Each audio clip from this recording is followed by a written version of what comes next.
IWF တခုတော့ရတယ်အဲ့ဒီဆောင်ပေးတာအဲ့တခုပဲအဲ့တစ်ဖွဲ့ပဲကျွန်မအဲ့တစ်ဖွဲ့နဲ့ပဲကျွန်မတို့အသက်ရှင်နေကြတယ်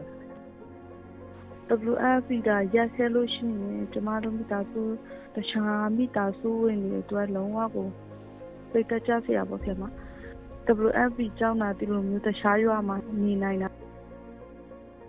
ရှမ်းပြည်နယ်တောင်ပိုင်းညောင်ရွှေမြို့နယ်မှာလာရောက်ခိုလုံနေကြတဲ့စစ်ပေးရှောင်တွေအတွက်တော့စံရိတ်ခါထောက်ပံ့မှုရရှိက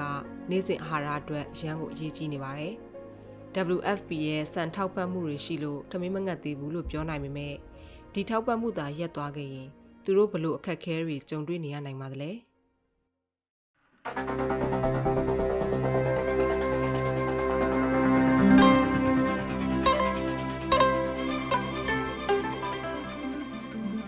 မင်္ဂလာပါရှင်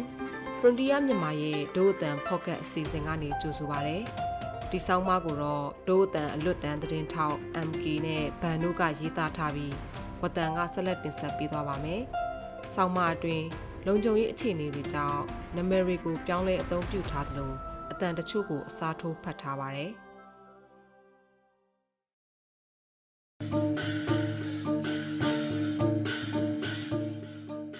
ပရိပခတွေကြောင့်အင်းလေးဒေသကိုထွက်ပြေးတိမ်းရှောင်လာသူတွေဟာနေ့စဉ်စားဝတ်နေရေးအတွက်ရုန်းကန်နေရပါတယ်။အလောက်ကိုင်းနဲ့ဝင်ငွေရှားပါချိန်မှာသူတို့ရဲ့နေ့စဉ်အာဟာရအတွက်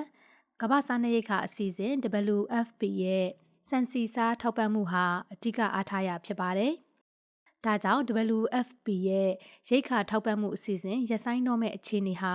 စစ်ရှောင်တွေရဲ့အခြေခံစားဝတ်နေရေးအတွက်စိန်ခေါ်မှုတစ်ခုဖြစ်လာနေပါတယ်။ကမ္ဘာစားနပ်ရိက္ခာအစီအစဉ် WFP ရဲ့ရိက္ခာထောက်ပံ့မှုအစီအစဉ်ကနေလက်ရှိမှာတော့စစ်ပေးရှောင်တအူးကိုစံစီစာပဲစတဲ့အခြေခံရိက္ခာတွေနဲ့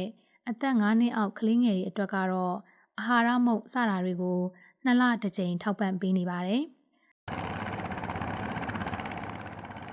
အသက်50အရွယ်နန်းအေးအေးတို့မိသားစုက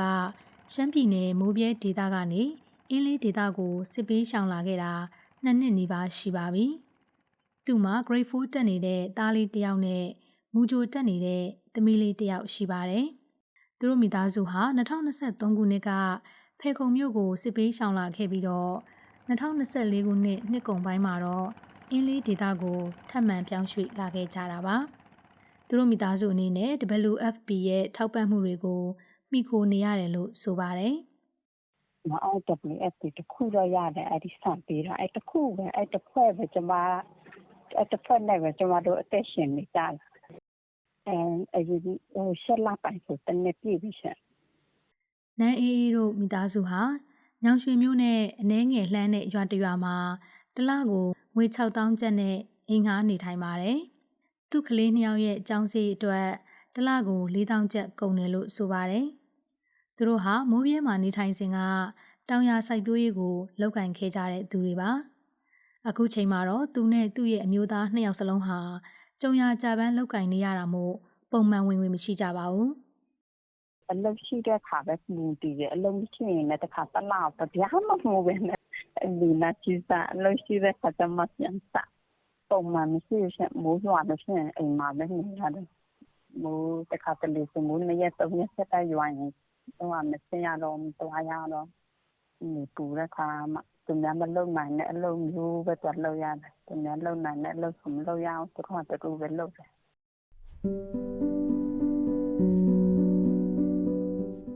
ဒီလိုအခြေအနေမျိုးကြုံတွေ့နေရတာကနန်းအေးတယောက်တည်းတော့မဟုတ်ပါဘူးအသက်28နှစ်အရွယ်နန်းနောင်ကနန်းမေခုံကြီးရွာကနေအင်းလေးဒေသကိုမိသားစုနဲ့အတူစစ်ပေးရှောင်လာခဲ့ပါတယ်သူဟာစီရီယန်ကျောင်းဆရာမတဦးဖြစ်ပြီးတော့သူ့မှာမိသားစုဝင်က9ဦးရှိပါတယ်နန်းမေခုံကြီးရွာမှာနေထိုင်ခဲ့စဉ်တုန်းကတော့ငွေကြေးချောင်ချောင်လဲလဲရှိပါတယ်အခုချိန်မှာတော့သူတို့မိသားစုမှာအလုပ်ကိုင်အတီးတကြမရှိနေဘူးလို့နန်းနောင်ကပြောပြပါတယ်အလုပ်ကိုင်ရရှိဖို့လည်းဒေသခံတော်မှာအလုပ်လည်းမရများနေတဲ့အချိန်မှာစစ်ပေးချောင်းအနေနဲ့ကတော့အမျိုးအလုပ်မယူမှရမှာပေါ့ဆရာမကြီးမြင့်ရှင်အဲ့လိုမျိုးကြုံရကြပန်းလောက်အိမ်သာကျင်းတူအဲ့လိုမျိုးတွေအခုနောက်ပိုင်းဆိုပါလဲငလင်နံထိထားကကြတော့တချို့ကကြတော့လက်သမားတွေဝင်လုံနေကြတယ်ပေါ့ကျွန်မပရင်လေးအဲ့လိုမျိုးစစ်ပေးချောင်းအနေနဲ့ကတော့အကျန်းလုံးပိုင်းပဲသူတို့ငှားရများတယ်သူတို့မိသားစုဟာတစ်လကို 4-5 သိန်းဝင်ငွေရပေမဲ့အဲ့ဒီဝင်ငွေဟာအဖွားဖြစ်သူနဲ့မိဘတွေရဲ့စေဝါစရိတ်နဲ့စားစရာတွေအတွက်လောက်ငရုံသာရှိတယ်လို့ဆိုပါတယ်။စစ်ဘေးရှောင်နေတဲ့မှာမိသားစုတချို့ကညောင်ရွှေမြို့မှာအိမ်ငှားနေထိုင်ကြသလိုအများစုကတော့ဘုံကြီးကျောင်းတွေမှာခိုလုံနေထိုင်ကြရပါတယ်။စစ်ဘေးရှောင်တွေရဲ့အလုပ်ကိုင်ရရှိရေးဟာဒေသခံတွေရဲ့စီးပွားရေးနဲ့ဆက်ဆက်နေပါတယ်။ပြီးခဲ့တဲ့နှစ်ကလှုပ်ခတ်ခဲ့တဲ့မြေငလင်ကြောင့်နေအိမ်ပျက်စီးတာတွေစီးပွားရေးအဆင်မပြေမှုတွေစတဲ့နောက်ဆက်တွဲဆိုးကျိုးတွေကိုဒေသခံတွေကခံစားနေရဆဲပါ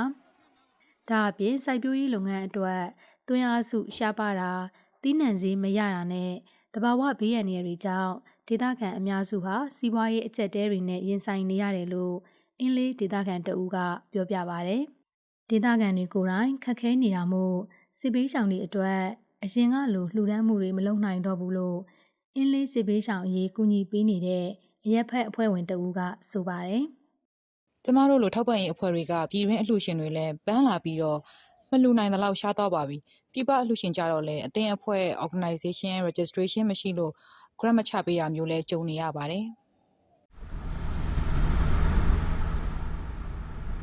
ညောင်ရွှေမြို့နယ်ကနေတနအီလောက်ကားစီးပြီးသွားရတဲ့နောင်ကန်ဘုံကြီးကျောင်းမှာတော့စစ်ပေးရှောင်140ကျော်ခိုလုံနေထိုင်ပါတယ်။အဲ့ဒီစစ်ရှောင်တွေကိုထောက်ပံ့ရေးအစီအစဉ်တွေ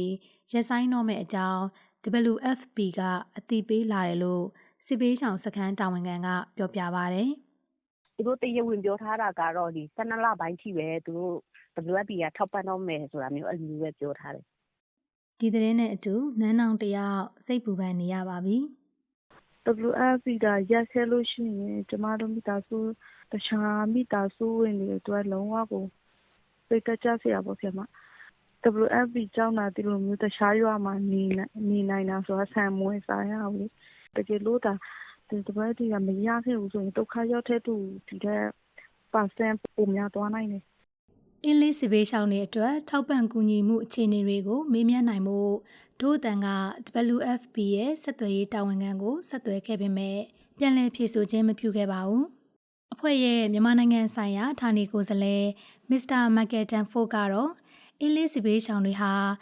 WFP ရဲ့စားနပ်ရိက္ခာပေါ်မှာပဲအလုံးစုံမှီခိုနေရပြီးသူတို့အတွက်အိမ်ပြန်နိုင်မှုဆိုတာကလည်းမဖြစ်နိုင်သေးဘူးလို့ပြီးခဲ့တဲ့ဇွန်လလယ်ကအင်းလေးဒေသစီကိုတွားရောက်ခဲ့ပြီးအဲ့ဒီခီးစဉ်ရဲ့အပြန်မှာပြောခဲ့ပါတယ်။ဝါပြည်နယ်တွင် WFP ရဲ့စားနပ်ရိက္ခာထောက်ပံ့ရေးအစီအစဉ်တွေကိုလည်းအခုနှစ်ဇူလိုင်လကနေစပြီးရက်ဆိုင်လိုက်ပြီလို့ပြည်တွင်းသတင်းဌာနတချို့မှဖော်ပြခဲ့ပါတယ်။မြန်မာပြည်အတွက်စားနပ်ရိက္ခာထောက်ပံ့မှုအစီအစဉ်အတွက်ရမုံငွေလိုအပ်ချက်ဟာအလွန်ကြီးမားနေတယ်လို့2025ခုနှစ်ဒီဇင်ဘာလကအဖွဲ့ရဲ့ထုတ်ပြန်ချက်မှာပါရှိပါတယ်။မိုက်ကယ်တန်ဖိုးကလည်းဒါဟာကမ္ဘာပေါ်မှာအဆိုးဝါးဆုံးဆာလောင်မသိမှုအကျက်တဲတွေကတစ်ခုဖြစ်ပြီးရမုံငွေရရှိမှုအနည်းပါးဆုံးအကျက်တဲတစ်ခုလည်းဖြစ်တယ်လို့အဲ့ဒီထုတ်ပြန်ချက်မှာဆိုပါတယ်။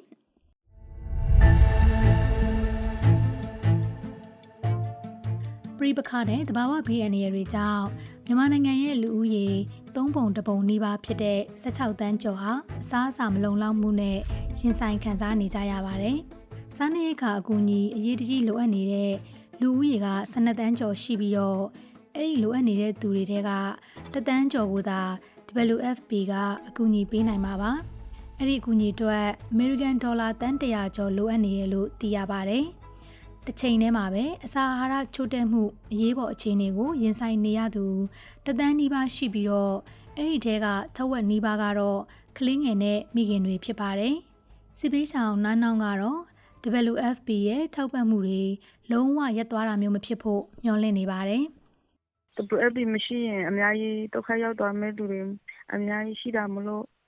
အရေးအတွက်ကိုချောချလိုက်တာပဲဖြစ်ဖြစ်အဲ့လိုမျိုးလုံးပို့အဆင်ပြေတယ်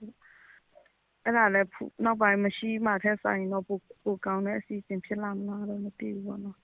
ဒုက္ခရောက်သွားမဲ့လူတွေအများကြီးရှိတာမလို့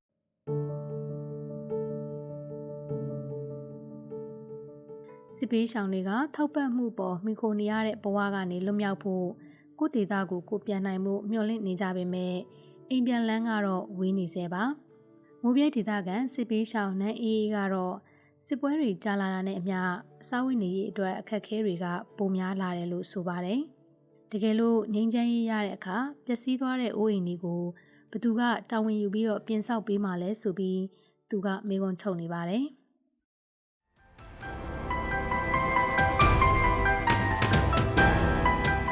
တို့အတန်ရဲ့ဒီတစ်ပတ်အစီအစဉ်ကိုနားဆင်ပေးခဲ့တဲ့အတွက်ကျေးဇူးတင်ပါတယ်ရှင်။နားဆင်သူတွေရဲ့လူမှုကွန်ရက်ပေါ်ကနေဝေဖန်အကြံပေးတာတွေကိုလည်းကြိုဆိုပါရစေ။လူ့အခွင့်အရေးဆောင်းပါးတွေကိုအပတ်စဉ်တင်ဆက်ပေးမှာဖြစ်လို့တို့အတန် page ကိုလည်း subscribe လုပ်ပေးဖို့တောင်းဆိုပါရစေရှင်။တို့အတန်လွင့်အစီအစဉ်ကို Frontier မြန်မာ website နဲ့ Facebook စာမျက်နှာတွေအပြင်တို့အတန် Facebook စာမျက်နှာ